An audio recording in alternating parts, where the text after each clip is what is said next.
Just in Delhi, talking about corona 9:15 बजे 11 अप्रैल को कोविड-19 ऐसा जो वायरस जिसने पूरे विश्व को हिला के रखा हुआ है, इस महामारी को किसी एस्ट्रोलॉजर ने भी प्रेडिक्ट नहीं किया। हमारे इतने बड़े बड़े एस्ट्रोलॉजर्स हैं ऑल ओवर द वर्ल्ड, खास करके भारत में, जो बता देते हैं कि किसकी सरकार आने वाली है, कौन प्राइम मिनिस्टर होगा, कितने वोट मिलेंगे, कितना परसेंटेज लोगों को होगा। इस महामारी के बारे में किसी को जानकारी नहीं थी।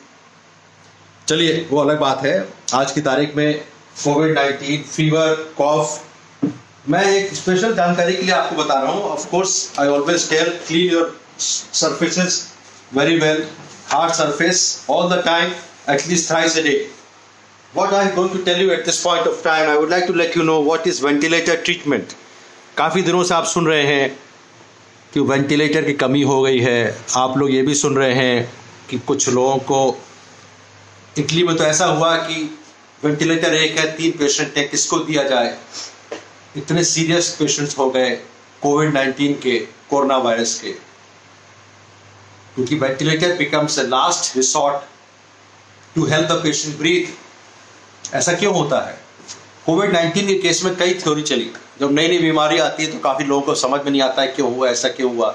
आम फ्लू में, जो नॉर्मल फ्लू हो, उसमें वेंटिलेटर की जरूरत नहीं पड़ती। इसमें 100 में से 80 को इसमें भी जरूरत नहीं पड़ती। 80 में जो 20 हैं उनको ऐसा निमोनिया हो जाता है जिसके अंदर ऑक्सीजनेशन कम हो जाता है, पेशेंट को सांस फूलने लगती है, सैचुरेशन कम हो जाता है। बॉडी के अंदर जब सैचुरेशन कम होता है तो अगर हम कुछ नहीं करेंगे तो धीरे धीरे करके ब्रीदिंग एसिडोटिक हो जाती है, PO2 लेवल कम हो जाता है। जो सैचुरेशन मॉनिटर होता है उसमें 80 से कम सैचुरेशन हो जाता है, नॉर्मली 195 होता है। PO2 लेवल कम हो जाता है, जो ऑक्सीजन अंदर बॉडी के अंदर है। CO2 बढ़ जाता है, patient will have septicaemia, acidosis हो जाती है, ब्लड pH कम हो जाता है जो आर्टिकल ब्लड गैसेस से है, और धीरे धीरे करके पेशेंट की मृत्यु हो जाती है। आर्टिफिशियल वेंटिलेशन, जो कि पहले कुछ लोग ऐसा सोचते थे कि ज़बरदस्ती लगाया जाता है, इसे लाइफ सेविंग मेजर, इसे life saving. But before that, I will try to show you some photographs. What is actually artificial ventilator is. This is how you can see. एक पेशेंट को हमने नॉन इन्वेजिव वेंटिलेशन दिया गया है। इसके अंदर tube नहीं गई है, हमने केवल वेंटिलेशन सपोर्ट से प्रेशराइज ऑक्सीजन दिया जा रहा है। दूसरा हम आपको दिखाते हैं फोटो, जिसमें कि एक ये है, इसको पास से दिखाइए जरा। Nasogastric tube goes through the patient nose and into the endotracheal tube goes through the patient's mouth into the windpipe. This is endotracheal tube. Mechanical ventilator blows air or air with increased oxygen through the tubes into the patient airways. Mechanical ventilator.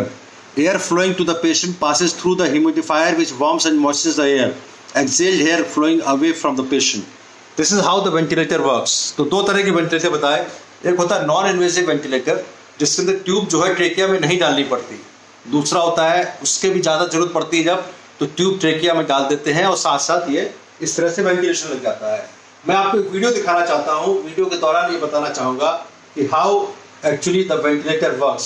This is a very nice automated video from European society of cardiology, and this is how it will work.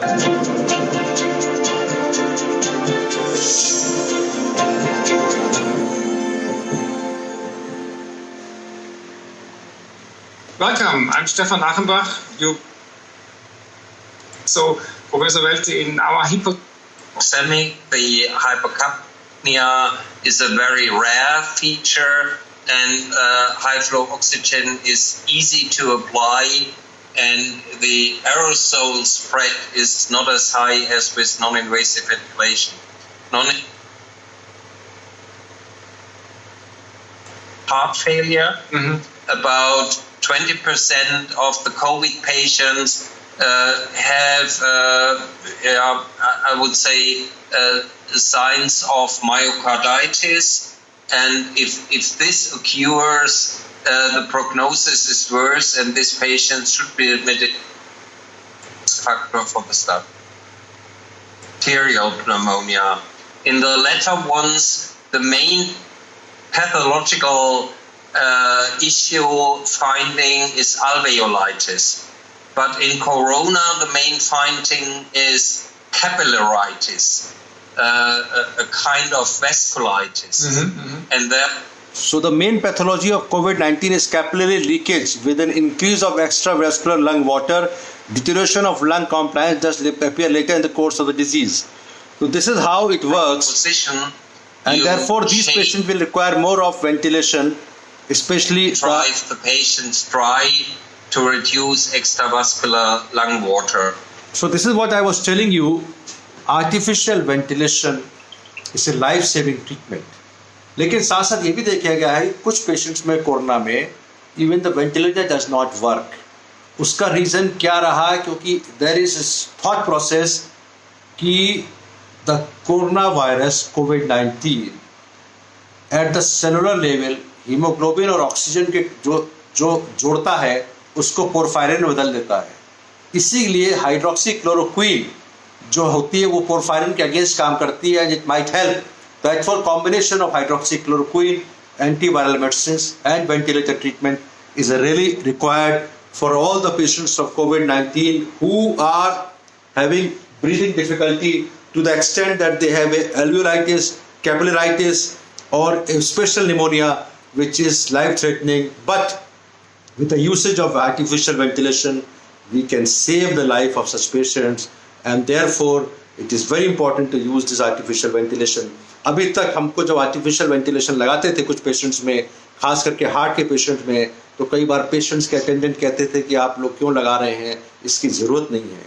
अब शायद public को पता लग गया है कि how important is artificial ventilation in saving the life of the patients. कई बार लोगों को शक होता था कि ज़बरदस्ती आप लगा दे रहे हैं. No, artificial ventilator is a temporary phase. अगर जब तक लंग्स इम्प्रूव करेगा तब तक लगाते हैं. बाद में कुछ पेशेंट्स, ज़्यादातर पेशेंट्स को इवन कोविड-19 में वेंटिलेटर निकाल दिया जाता है, पेशेंट को ट्रेकियोस्टमी में रखते हैं और फिर पेशेंट डिस्चार्ज कर देते हैं. तो आर्टिफिशियल वेंटिलेशन को समझना बहुत ज़रूरी है.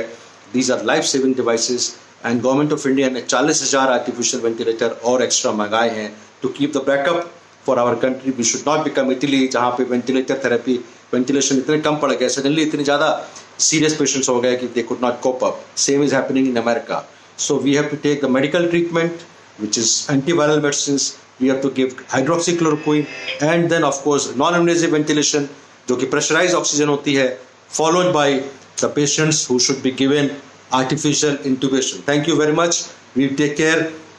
Sanitization, mask, and the rest of things will come soon. We have to improve, and the things will pass off. Don't panic. Thank you, Dr. Vivek Gupta, on the 11th of April.